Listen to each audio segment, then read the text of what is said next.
What is up, guys? Welcome back to Still Slaps, the channel. I am your host, Shuby, songwriter, producer, rapper, commentator. Today, guys, we're getting back into the series review.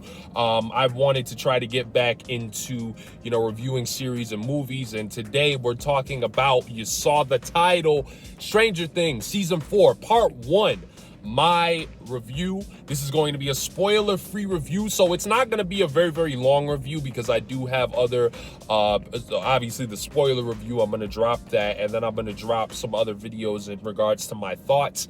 And I want to kind of get it out there because I do want to get more into reviewing series for you guys. So here we go. We're talking about part 1 of the 2 parts that are going to be dropped in regards to Stranger Things Season 4. I want to start out with the highs. This season, to me, this season, as far as the writing goes, I think this season for me, with the way it was written, is it kind of mirrors the first season very, very well, and that's a really, really good thing. If you are somebody that has seen season 1 and you've kind of faded out, maybe you dabbled into a little bit of season 2. Season 2, I think for me, there was a lot of filler in season 2 of all the seasons when I think about them as a whole, which is kind of why season 2 did not really get a lot of good positive reception. And a lot of things seemed a little forced more than the other seasons, and that's understandable. But in this season, I think they did a really, really great job. Even a little, I'm gonna even go as far as to say they did a better job of kind of highlighting a lot more of the writing when it comes down to the characterization, when it comes down to the story. I think that they really, really did a great job with kind of mirroring the writers, the skill and the themes of these characters. I think they did it to a very, very high degree into the characters we know, and to, in some degree, I'll say even the new characters as well. That's the thing that I'm going to discuss as well. The new characters that are introduced into this season, I feel as if the characterization of some of these characters, one character in particular, I think they did a really, really good job. Now that I'm finished with the first part, her name is Chrissy. She's the popular cheerleader. They did a really, really good job in kind of digging into this character. I can't say too much because if I say too much, I'm going to give certain things away. But the writing of this character, I mean, it's not like it's the most original when you're talking about the backdrop of Chrissy, the popular cheerleader. You have that typical popular-esque, sort of delivery when it comes down to the writing. But I will say, when the tension with this character kind of comes in, and when they kind of really explore, when you get into the territory that is trying to highlight the more importance of the story, I think they did a decent job with that for trying to really give you that delivery for this character. And I think they did it the best with that character. And they did it obviously because she's one of the first new characters on screen, with the exception of a couple others. I really, really liked a lot of the new characters.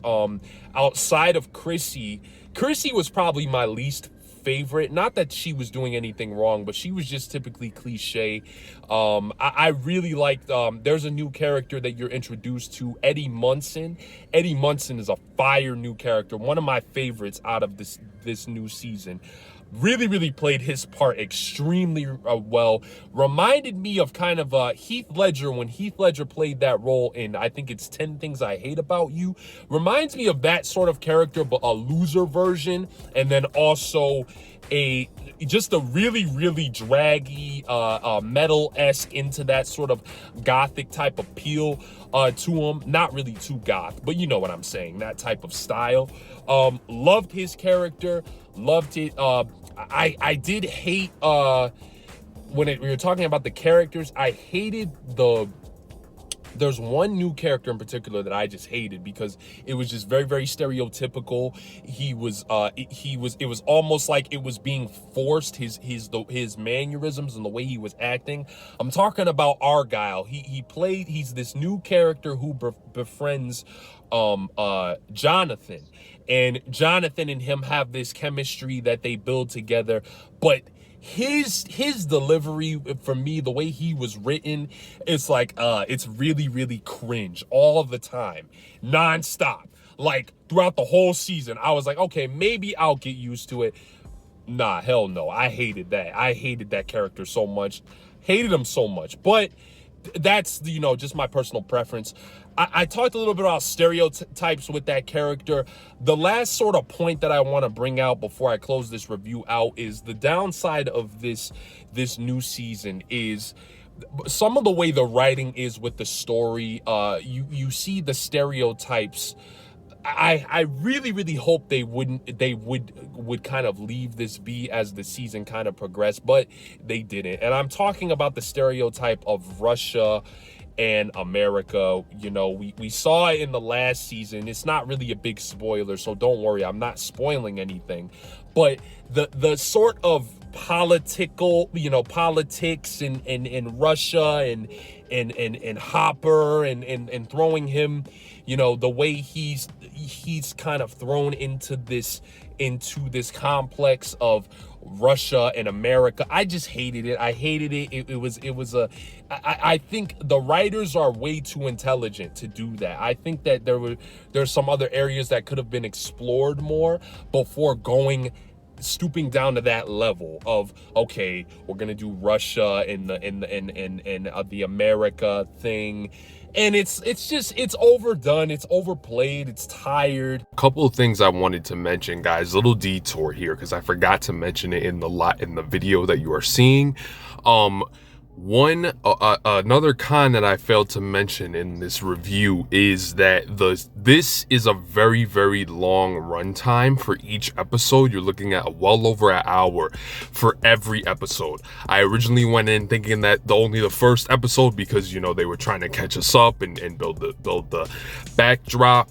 No, this is every episode. You're looking at over an hour and change. So if you are not prepared for that, if you're going into this thinking you're just gonna have a smooth time binging it for a whole day, you're not. You're gonna need to prepare yourself. Give yourself a week. Give yourself a good week, 2 weeks to really digest it, get it through. And on top of that, keep in mind that the longer you wait, you are looking at risking yourself for running into spoilers. So keep that in mind. The other thing is, this is a really, really terrifying season. This season is, no debate, the most terrifying out of the whole season.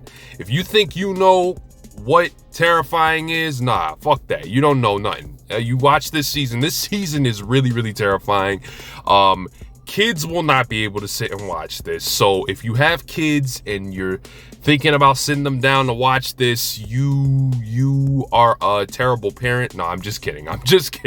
Don't let them watch this, because this is the torture, it's very, very graphic. I'm not gonna spoil anything, but this is the threat that they face in this season is easily the most horrifying, most torturous thing that the Stranger Things dimension has seen, and we as the audience has seen. So skip it for the kids.